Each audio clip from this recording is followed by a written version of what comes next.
Shama, and welcome to today's topic, where we're going to be discussing about breast cancer. So joining us today is a woman of immense bravery, and I'm really excited to dive a little bit more into the topic of breast cancer.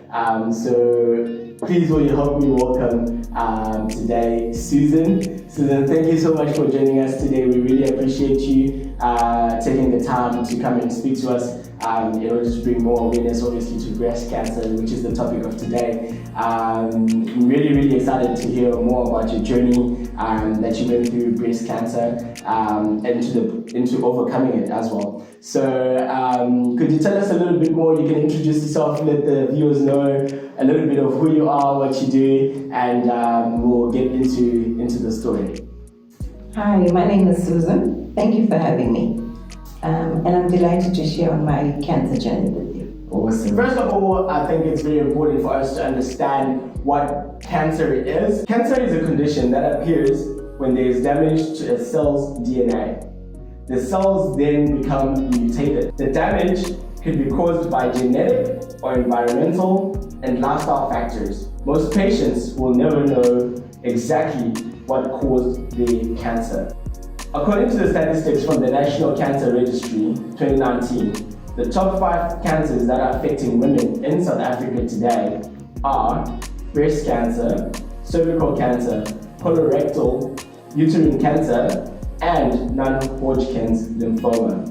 And the top 2 from these that have been placed as a national priority are breast cancer and cervical cancer. Talking about breast cancer, you would think that would only refer to women being victims, but astoundingly, even men as well, they also suffer from breast cancer. Although the numbers are not as high with regards to men as it is in women, I think it's also very important to bring awareness to that men also can suffer from breast cancer. So could you tell us a little bit more about the journey that you walked from the start all the way through to the end when you overcame it? Tell us about how it felt, and how you felt when the doctors came and told you this is what's developed in your body. How did that make you feel? At what point were you in life when that happened? At the age of 45, it's not your normal breast cancer story. I was not diagnosed with a lump firsthand or anything like that. I just got up the one morning bleeding excessively to the point where I couldn't even stand, because it was like just clots that were just coming out. So I decided to go to the doctor because I obviously couldn't go to work. And when I did go to the doctor, he thought I was still too young to be going through menopause. And so he suggested that I go through a whole load of tests, which he sent me for. One of them was a mammogram. And when I did go for the mammogram, they found that I had a lump in my left breast. But it was very far in, behind the nipple. And of course, the tests went to the doctor, the results went to my doctor. And he immediately called me and he said to me, I needed to come to his rooms. Fortunately, he's just across the road from where I live, so I went. And when I did go there, he said to me that they had picked up this lump and I needed to go and have it biopsied. So if I can remember clearly, I think it was a Wednesday. And I said to him, no, I'll go on Monday. And he insisted. He said, no, you would go now, because I've already arranged for the doctor to meet you there. So I went back and I had a biopsy, which was not a very nice experience. Sure. Because back then, you never had an anesthetic when you were having a biopsy. They just pushed the needle straight into you. Wow. And the tumor that I had, I can't tell you how long it had been there, but it had calcified to the point where every time the doctor put the needle in, it was breaking. So it took 3 attempts, and on the last attempt, I had 5 people holding me down before the doctor could get the needle in, just to get that teeny bit of sample to test. 2 days later, my doctor asked that I go and see a surgeon. And when I got to the surgeon, at no time at all did I ever think it would have been cancer. So my son drove me. My husband didn't think it was important to come with because we never thought it would be cancer. And so my son waited for me while I went in. And when I went into the surgeon's room, he said to me, Mrs. Govender, I'm sorry to say to you, but you have cancer. time, I was dumbfounded. I couldn't say anything. And he still asked if I was okay. And I said, yes, I'm okay. But I obviously wasn't. And he said to me that if you want to cry, if you want to shout, you do whatever you want to. You can do whatever you want to in this space because you're entitled to do it. And at the time, I couldn't do anything. I was just dumbfounded. I couldn't even find the words to say anything. And so he said to me that he was arranging for surgery the next week, or 2 days later. So when I left the doctor's rooms, my son was waiting for me. And the first thing he asked what the doctor said. And so I said to him, the doctor said it's cancer.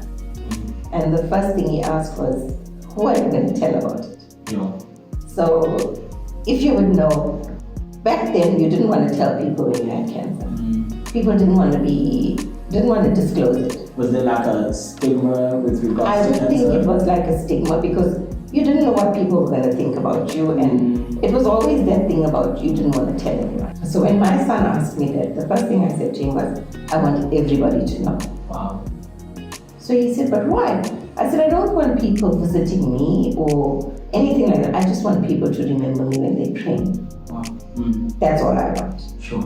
And that's what I did. And I went for surgery. Fortunately, I had a lumpectomy. I didn't have to have a mastectomy because they managed to get the tumor out without it having spread or anything. And they removed 19 lymph nodes under the arm. Wow. After that, I had to go for 8 rounds of chemotherapy, which is like, say, 5 to 6 hours of you sitting with the drip in your arm, or you could have it attached to your chest. Fortunately, I was able to have it in my arm. After that, I had 28 rounds of radiation. And 28 rounds meant every day for 28 days. Wow.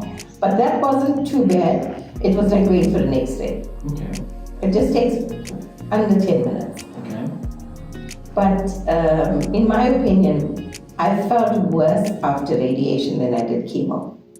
Because radiation actually drained me out. I was super tired after radiation every day. How long was this period between being diagnosed and then to the point where they said, okay, we've gotten rid of this cancer? I was diagnosed in March. In October, doctor said I was cancer-free. Oh, wow. Sure. So I was fortunate that it was a very quick journey. I can imagine for others other people go on for years. Yeah, and I also think it's based off how long you are far off in your journey as well. If you had early detection, then I would assume like it would take a little bit, it would take less time than it would for someone who waited for a long time before they actually got, before their cancer was detected. Yes. It was a very quick thing from the time I was detected until my treatment was over. It was very, very fast. So, are you aware of any other types of treatment? I know you mentioned chemo and then you mentioned radiation as well. Is there more that can be offered in terms of treating breast cancer? Recently, I had another family member that was also diagnosed. And fortunately for her, she didn't have to have the chemo and radiation. Okay. She's on a tablet for 5 years. Oh, okay. Yeah. Oh, wow. And even the side effects are not as harsh as chemo and radiation. And talking about side effects, can you just let us know, like let us a little bit into the world of what kind of side effects you faced from the treatment that you're getting, the chemo, the radiation, and if you know if there are any side effects with the tablet, what those side effects are. Okay, before I get into the treatment I had, with the newer one, with the tablet, there's not too many side effects, except for the fact that you go into a stage of menopause, where that simply means your period stops, and then you can't get pregnant at the time. But I do believe after the 5 years, your body goes back to normal. Okay? But with the chemotherapy, on the other hand, it's not so. And in my opinion, the worst side effect of the chemotherapy was losing your hair. Yeah. I remember sitting in church the one morning after having had my first chemo, and for some reason my head was just feeling itchy. And every time I just scratched like that, there was hair coming out in my head. Wow. And although I was aware of the fact that I was going to lose my hair, I didn't expect that it would be so soon. So immediately after church, I asked my husband to take me to the barber. Sure. Because there were no salons open on that time. Yeah. And I went to the barber and I asked him to give me a number one. Okay. So I took all my hair off. Sure. But a week later, there was no hair at all on my head.